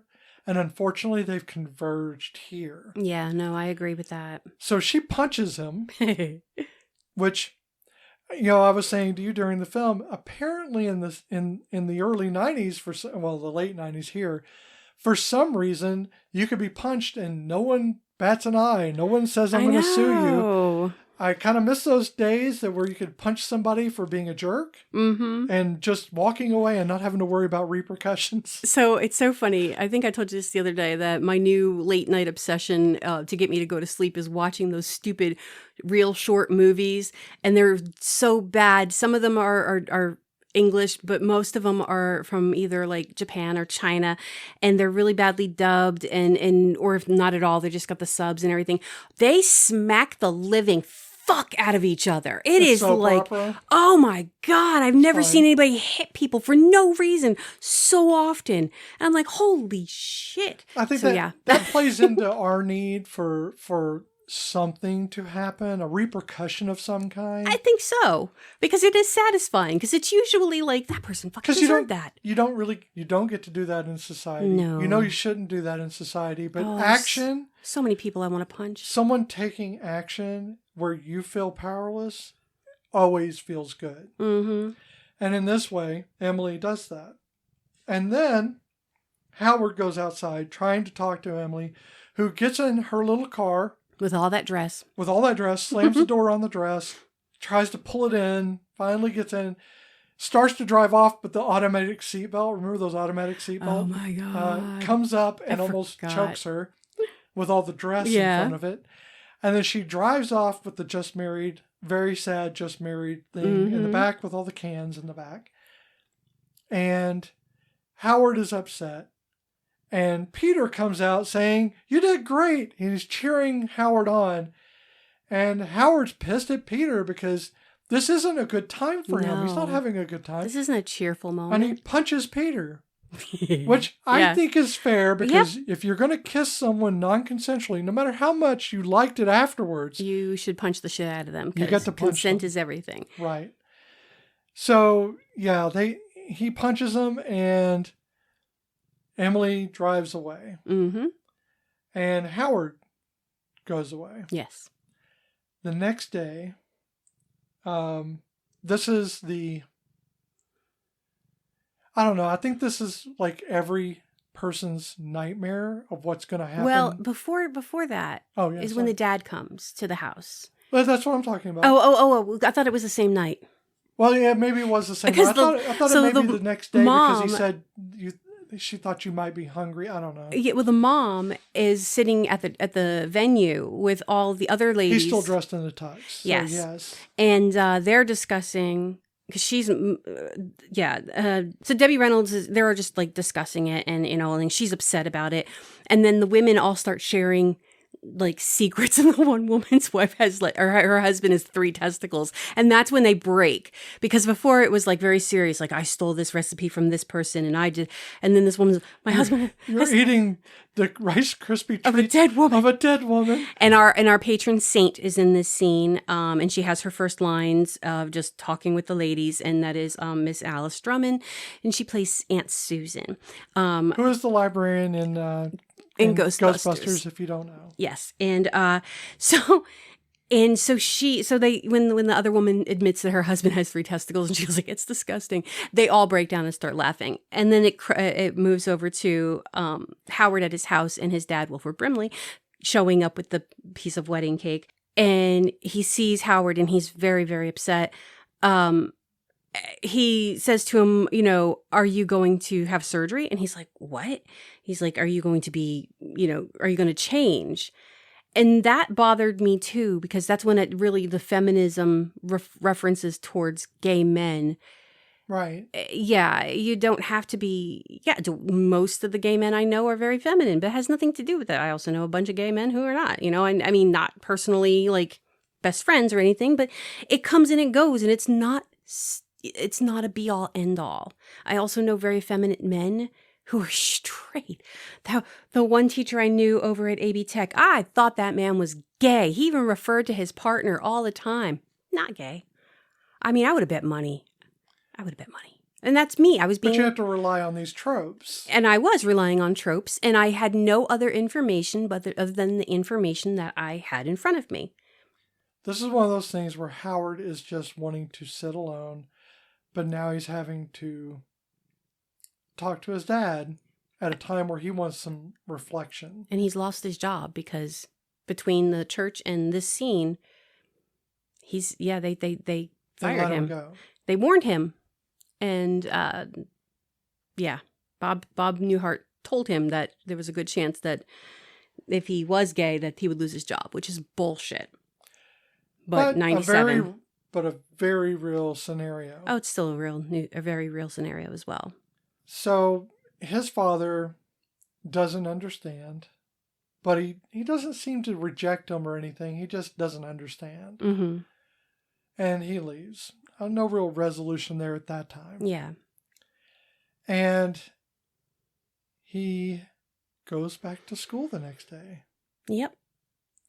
Because it's graduation day. Yes. He's standing in his empty classroom because he's been let go. And he's just kind of looking around. He's sad. And then he hears students in the hall. Mm-hmm. And he sees the one student, the one boy who's on the team of whatever he must coach. Yeah, mm-hmm. And he got him into college. Mm-hmm. That was what happened at the first of the movie. And they were all very friendly. The boy really liked him, everything, and now he's very distant. Yes. And actually awkward. Physically distant as well. Yes, and very awkward about it. Right. And Howard is trying to say supportive things, but you can tell he's really not feeling anything he's saying right now. Yeah. But he genuinely wants the kid to have a good life, so he is happy for him. Yes. He doesn't tell anybody that he's been let go, except his dad. Yes. And while the commencement is happening, Bob Newhart up on the stand or at the podium, talking to the students and the faculty and the parents and everything, the audience itself. Mm-hmm. He comes up, Kevin Kline comes mm-hmm. up on the stage and sits down in one of the faculty chairs. Yes. No, so like previously, one of the scenes that we didn't really discuss was that him outing himself at the wedding got on TV because of the reporters. Yeah. And Cameron Drake heard he was watching the news and, it came on, and he kind of was like, the hells. So he tells his girlfriend, Sonia, played by Shalom Harlow, who's an actual supermodel, that he needs to go back to Greenleaf and he needs to fix things. And not fix things, but he needs to go back to Greenleaf. And she's upset about it. And that's where we get our bulimic joke where she's like, oh, I have a shoot at blah, blah, blah, and I still have to take a shower and throw up. And it's such a throwaway line because it is like nobody pays attention to it. He doesn't comment on it. And and later on, it's in that same scene. Was it in that same scene where he makes the comment about her being super skinny? I think it was that scene. Yeah, he makes a reference to her. Later in that scene. Yeah, and it's like there's a lot of, so he's, skinny shaming in a way, it's just, I don't know if there's another term for that. I think there was just a lot of weight, nonchalance about it. It really was. And the nonchalance to which it was a joke. And the bulimic comment was taken. I don't like that line was there. It didn't need to be there. No. It offered nothing to the scene. She literally could have just said, I have a shoot later. I can't go anywhere. It could have made her seem more trite and everything else, but was it needed? Because she wasn't a factor in the movie. No, she didn't even need to be in the movie. I mean, no offense to Shalom, but the character was not. No. Maybe it was to show that how surface level both of their relationships were, that Cameron was so blasé about outing his teacher. Mm-hmm. Maybe that was the case, and maybe he felt a deeper commitment to what he did when he saw it on that news channel. And him making that reference to her being skinny comes into play later on when he's with Emily, and she's upset, and because after the wedding she goes to a bar and she's just like, well, somebody, she thinks it's all on her, and she sees Peter there and she's like, will you have sex with me? And he's like, I am gay. She goes out, she's like, is everybody gay? And she leaves the bar and she's out in the street, and Cameron shows up and he almost hits her with his car.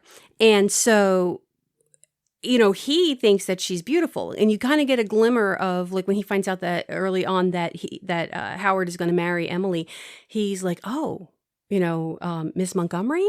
Because you get the impression that he had a crush on her. Right. And so it kind of solidifies in him seeing her again that he likes a little bit of meat. He likes her for who she was. Exactly.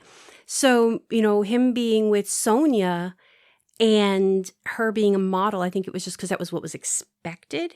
Right. And not what he really liked. So he was also hiding in a way. Well, I'm not going to defend him because, again, he outed Howard and it was wrong. But I see that maybe he also had his own hidden, I don't know. I think Cameron getting to be the hero is wrong. It pisses me off. They needed to out him, like not out him, not out him, but like the English teacher couldn't come up with the words to defend himself. Yeah. And honestly, the thing is, it requires the silence of the marginalized person in order to let someone else above them societally to protect them. Yeah. What is that? That doesn't even track. It's one of the issues I have with the movie is that I'm not trying to get into social justice, but social justice is part of our society for a reason. Mm-hmm. Because those who are marginalized deserve to be represented as human beings on this planet. Equity, folks, equity. And when someone has power over another person, they should not be using it against that person. They should be using it to help lift up the person around them that is, for whatever reason, sitting lower than them in the societal embrace. So if we're going to talk about possibly being gay or anything else, we should talk about the heterosexuals' position in this film of power. Mm-hmm. So many of them have power. Bob Newhart's character as the principal has power. Yes. Because he is able to fire or not fire, despite saying he's a friend, could have fought for that position. Yes. Could have tried to explain it, but yet he was the fulcrum for which everyone around, so all the students, one at a time, starting with the kid who he helped get into college, stood up and said, I'm gay. Yes. In that I am Spartacus moment, the other kids, not all of them, 4 of them, stand up and say they're gay. But the one was like, but I still like to have sex with girls. All the chance I get. Every chance I get. So, still super And then there was straight, slut shaming too.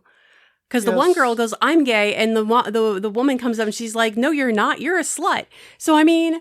And you can be a slut and be gay. Yeah. That's Fuck acceptable. You. And I like the fact that she owns it. She's like, yeah, I am. Whatever. So the thing is, the students do it. Some of the students do it. Those in his class, mostly.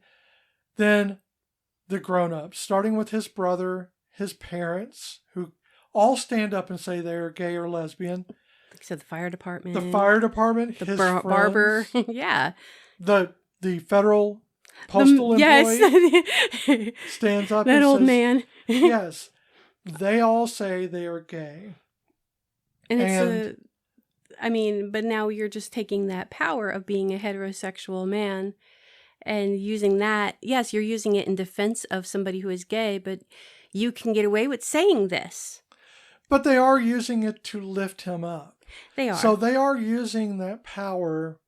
And when people say they don't have privilege in society, By scenes like this that they know they do. Mm-hmm. Because if you use your voice and people listen to that voice, that's a privilege in society that a lot of people don't have. Yes.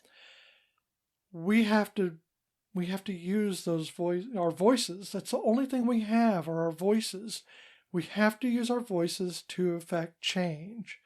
We are in it right now to where we should be helping lift up the people around us because we are drowning. Yes. So many of us are drowning. We need to be lifting each other up. It is the only way we're going to survive together. There's no other way than to survive as a community, as a group. We have to start lifting people up. I mean, I look at my privilege is by some random luck of genetics, I happen to be white. So not only will I defend people who are gay or trans, but I will defend people of color because that's my privilege, is to speak up for them and to defend them if I see wrongs being done. And I think everybody who has any form of privilege should use that privilege to speak up for people who do not have a voice. I also speak up for my students who maybe literally don't have a voice because they're nonverbal. I have to be the advocate for them. And are losing their rights. They're losing their rights. Own schools. Yeah, because they might lose their ability to be in a classroom because of somebody's belief that they don't need to have the services that they deserve. And this is why I say that a lighthearted film isn't really lighthearted to those who actually suffer the indignity of being marginalized. Yes. Because we all deserve the dignity of being equitable, of being part of the community. Mm-hmm. And Howard is being rallied by the town. Yes. And you can see that he is starting to believe again that he is worth that acceptance. Mm-hmm. And Cameron, who does his speech, asks questions, gets everybody to stand up by his example, pulls out his Oscar, mm-hmm. which is Kevin Kline's actual Oscar. Right. From A Fish Called Wanda. Right. For A Fish Called Wanda, which is a really good movie. It's just a really good movie. I think that at that point he has learned, he's already accepting himself. You can see that. And he accepted that he was going to be let go. Mm-hmm. But what he's accepting here is his place in that society, his place in his community, as being important enough to be rallied by. So other than the way the kids were acting, I think if he had always been true to himself and had always been out, I think he would never have had to worry. I don't think that town would, because they loved him. They loved him.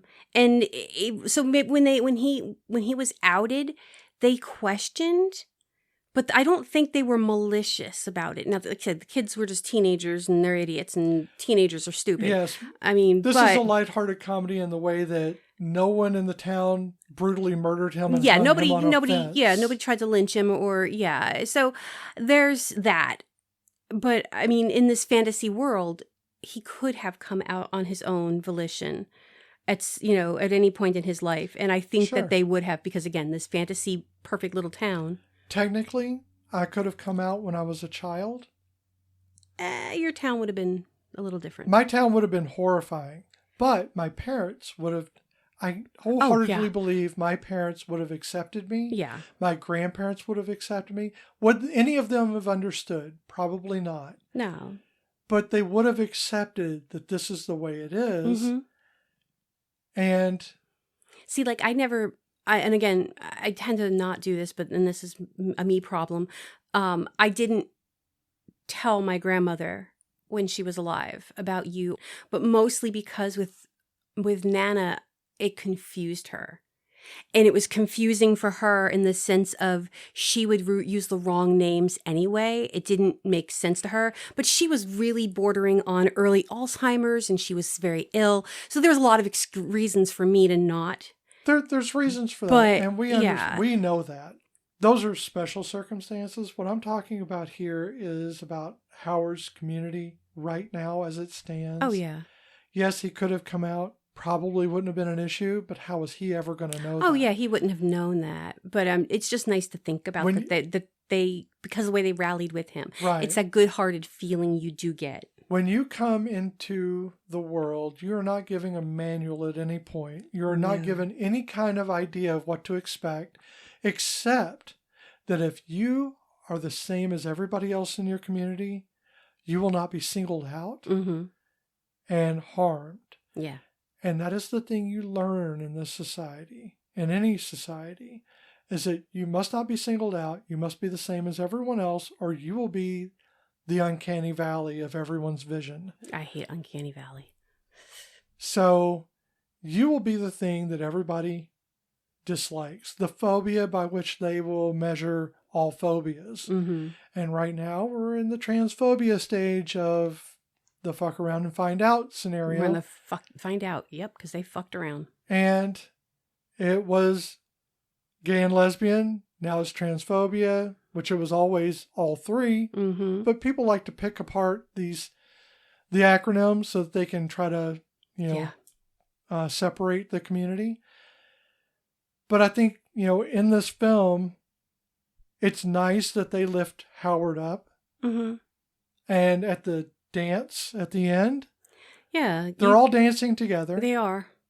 And at the end, like when you don't know whose wedding they're going to, you just see Tom Selleck and Kevin Kline fixing each other's ties. So for a half a second, you're like, are they the ones getting married? And then you're like, well, maybe, because he says, oh, I'm not going to have the cameraman here, blah, blah, blah. And he's like, this is a special moment. So you're like, okay, well, maybe it's Emily and Cameron. And you're going, maybe they're getting married. And it's not. It's Howard's parents are renewing their wedding vows. I mean, they had the venue. Emily is there with Cameron. Cameron's feeding her Cheetos. Cheese puffs. Yep. Yeah. And we have a scene, we see the scene of like different people together and stuff. And we see that they're dancing on the dance floor. Yeah. And it's Howard. And then Peter comes in and they both start dancing together. Yeah. To what? Macho Man? Yeah, they're dancing to Macho Man, which is funny. I'm just happy it wasn't YMCA. Yet another trope. Gay trope-ish. Well, I mean, even I Will Survive was, a gay trope, It pervades the film.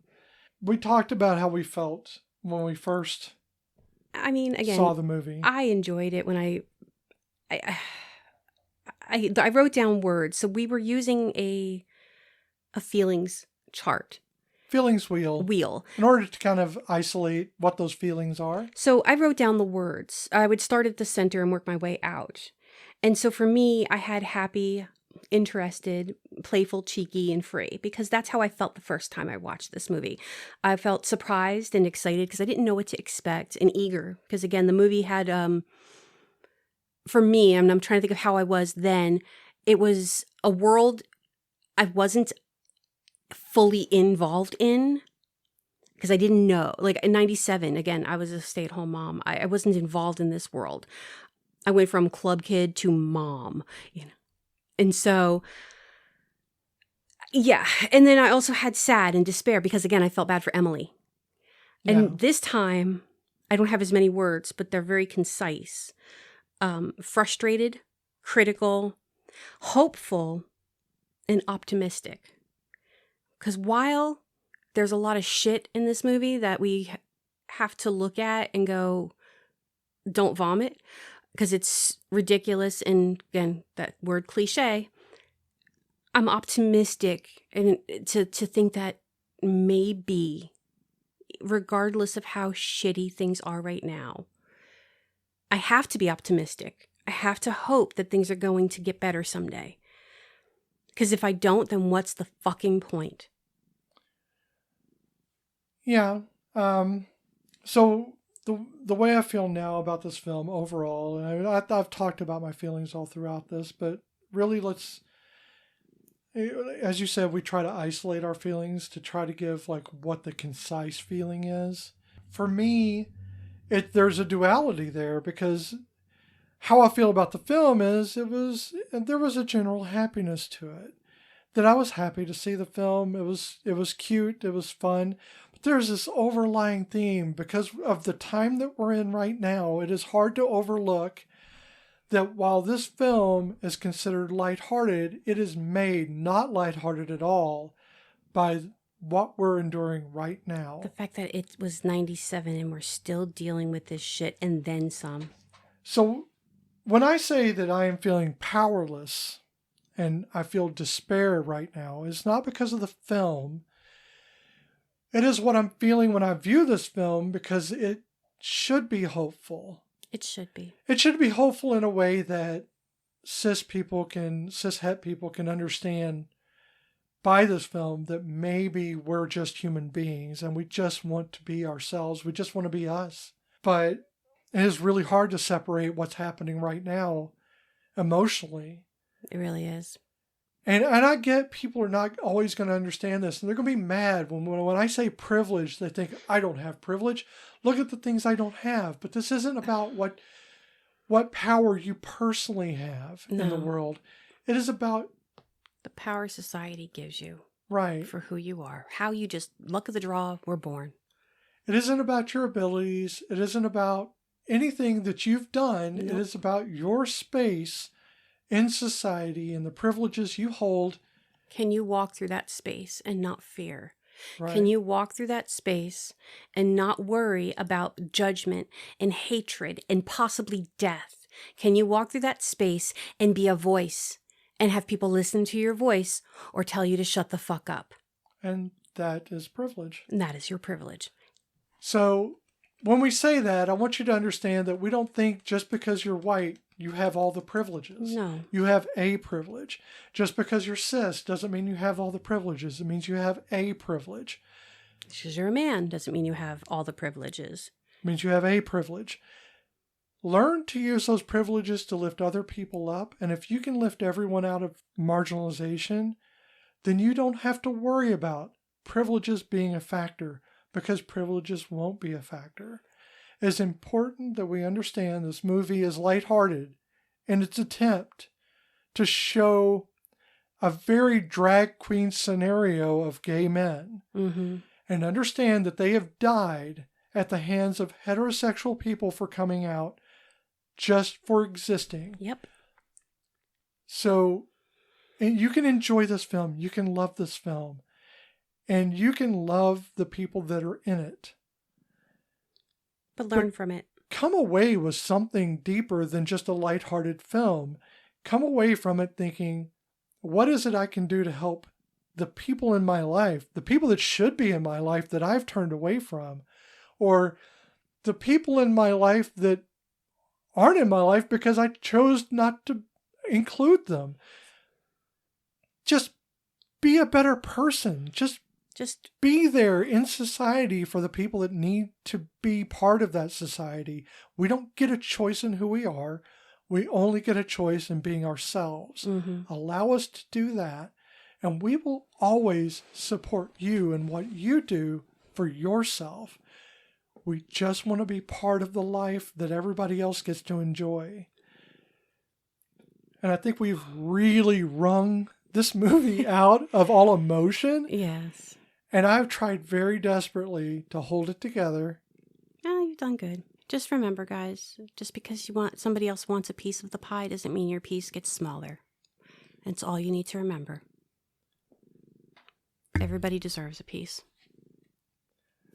So with that, we talked about In and Out and all the societal factors, all the things that we feel. The Castellini test. Oh my gosh. This is going to be a rough one. Sorry, Brie, we almost forgot it. I know. Actually, this is actually going to be very hard. Not really. Actually, I think it's going to be quick because it's going to fail. Maybe. It's going to fail in the sense of the test itself, but maybe not if you don't. It's hard. Let's look at it real quick. Okay. So when we say the Castellini test, we want to say that, this is about feminism. Really, it's about inclusion in a meaningful societal way. I think that is the spirit of the test. Bree can correct me if I'm wrong. And we loved having her last week. Oh, yeah. Fantastic guest. And we hope to have her back. I know. I can't wait. So we're going to say, we may alter these terms to fit this movie because I think it's important to have inclusion in this. I agree. There have to be at least 2 named women characters with at least 5 lines of dialogue each. We have Bernice Brackett, who is his mom. We have Emily Montgomery, who is his fiance. I mean, Sonia has a name, but she really doesn't say much. The students, but... They don't have names. But none of these have... Well, they do. I don't know them. I didn't write all the actors' names down. Well, if you don't remember the names, then it probably isn't inclusive. Yeah. So here's my thing about this. I'm going to alter this a little bit. Mm-hmm. Maybe not 2 named women. It is going to fail on feminism as far as women are concerned. Yes, because it is a very male-centric. But it is about a marginalized group. Yes. So we are going to talk about, does this have at least 2 named characters who are gay that have 5 lines of dialogue each? Yes, we have Peter and Howard. Those characters must have a conversation, not necessarily with the other gay man, either not about their partner or with their partner, future or current, and not about their relationship. Yes. Absolutely, yes. They did. They talked about their societal issues, their personal issues, but not about each other being in a relationship. At least one of the men, the gay men, has to be integral to the plot, meaning that if he were written out of the film, it wouldn't reach the same ending. I think both Peter and Howard. Absolutely. If they were both written out, it would not be able to be done. I think it's important to remember, though, that feminism does not mean female. Feminism does not mean feminine. It means equity. Yeah, I wanted to get across. I know. I feel like sometimes we're talking about a very specific thing here, the marginalization of gay men, not necessarily.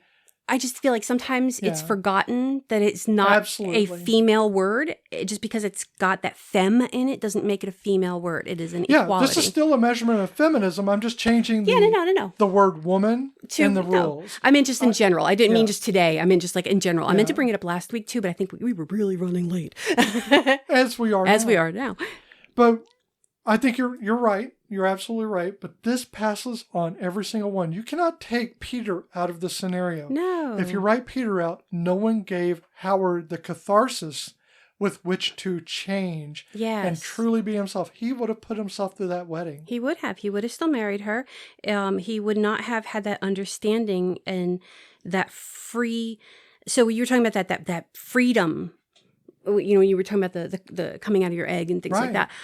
I equate it to like, so you know when you're under the blankets and you're stifled, the warm, I hate that. And then you open up the blanket and that fresh, cool air hits you. That's what Peter did for Howard. Absolutely. And he would not have had that. He would have had that stagnation under the blanket the whole entire time. I think it was super important that scene played out. Mm-hmm. It wasn't just funny. In a way, and it wasn't just a non-consensual kiss, right? It was there as a shock to Howard, and he needed it so that he could understand what it means to actually be gay, because he kept going off this intellectual thought about it and didn't really realize the reason he hadn't had sex with his fiance. He wasn't attracted to her. Yeah, that he wasn't attracted to her, and he found himself attracted to a man. You can find people beautiful and not be attracted to them. It is not every gay person's or trans person's prerogative to help you figure out who you are. But it's good that Peter was there for Howard in this situation. Yes, because he wanted to. It wasn't Howard asking him, show me the way. He volunteered himself. Because he probably saw some of himself in there. Yeah. Can you imagine being a news anchor or a news reporter and then being gay in that kind of situation in the 90s? Oh, God. Probably very stifling. I think that the person that wrote it, what was his name? Paul Rudnick. Sorry. Yeah, Paul Rudnick. It's such a familiar name. I know we did stuff we've done. Maybe because it's Paul Rudd? No, it's the Rudnick part. So anyway, it passes the Castellini test for feminism because this follows along with those rules that will help if you adapt them to gay men instead of cis women or women in general. You can say this is a pass. This has been rough. I've had so much trouble trying to maintain and just try to form coherent thoughts when I'm a lot of times full of anger, not at anyone in particular, just at societal pressure, at the issues that we're facing right now. We have so many groups that are facing genocide, in genocides. There are so many avenues that you can personally take to help the people around you, to help people across the world. Yes. There's General Strike. You can go to General Strike on their website and sign up for these things, for newsletters. You can find places to protest. I know for a fact there's a Tesla protest. Mm-hmm. For all Tesla manufacturers. I don't care what side of the aisle you are on. You have to be concerned about your society right now. You have to be concerned about the lengths to which a government will go to take every right you have. If you're blind to that, I cannot help you. No. But if you see it even a little bit, you need to take a stand now, or you won't have a place to stand later on. You have to take action. Children are going to lose their schooling. And I'm not talking about special needs kids. Elderly are going to lose their Social Security. People who are disabled are going to lose their disability. People are going to lose every funding that they can get from our government. This is not just affecting marginalized people. This is affecting everybody. We need to keep that in mind. Eggs are not getting cheaper, folks. I know it is very knee-jerk to think, not me, to think it's all of us, that it's not going to affect you. It is going to affect you. We are trying to help everyone, not just ourselves. Nope. And we want you to understand that we still love you. Even if you make the wrong decisions, that doesn't stop us from loving the people that we love. Yes. We want you to make the right decisions. And understand why we're upset for the choices that you make. Not just for you, but for everyone. We live in a society. That society needs to care about all of its people, not just 5% of its people, not 80% of its people. Everybody in that society should be cared for. They should be treated with love and dignity and respect. Mm-hmm. And you should want to do that. And if you don't want to do that, I don't know what to say to you to make that change. Yeah. But I hope that maybe you can see a movie like this, or you'll hear a song, or you'll be influenced by somebody. Even if it's not us, just somebody. A better vision, better words than we do. To wake up to the fact that we're suffocating. It's not about you. It's not about you. It's not about me. It's about everyone. And we're going to lose that ability to speak out. And you should use it while you have the chance now. Yeah. I'm sorry. It's okay. Anyway. So if you want to watch this movie, it is available if you have a subscription to Paramount Plus. It is available on Prime, Apple TV, Google Play, YouTube, Fandango. Google says Disney Plus, but I would check that out because last time we were burned. And it can run you from $3.79 to $5.99, depending on where you decide you want to watch it. So there you go. This has been Once More with Feelings with Beth and Michelle. You can find us wherever you listen to podcasts. Be sure to follow us on Instagram and Blue Sky at OMWFpod. Visit our page at oncemorewithfeelings.podbean.com or send us an email at omwfpod@gmail.com. Take a moment to subscribe and rate us on iTunes and on YouTube. And thank you so much for listening to us and following along with what is a very emotional episode. And I hope that you can find the time, the inclination to carry the people in your lives on your shoulders if you are above water. So, until next time, love each other, guys.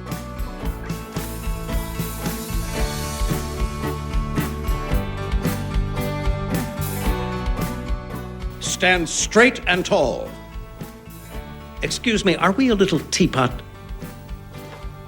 Untuck your shirt. Just one side. Oh. You hate this, don't you? Well, look at it. You want to be neat. You want to be tidy. Adjust yourself. Not there. The package, sissy man. The family jewels. Grab 'em. You're in a barroom. Okay. Repeat after me. Yo. Yo. Hot damn. Hot damn. What a fabulous window treatment. What a fabulous That was window a trick.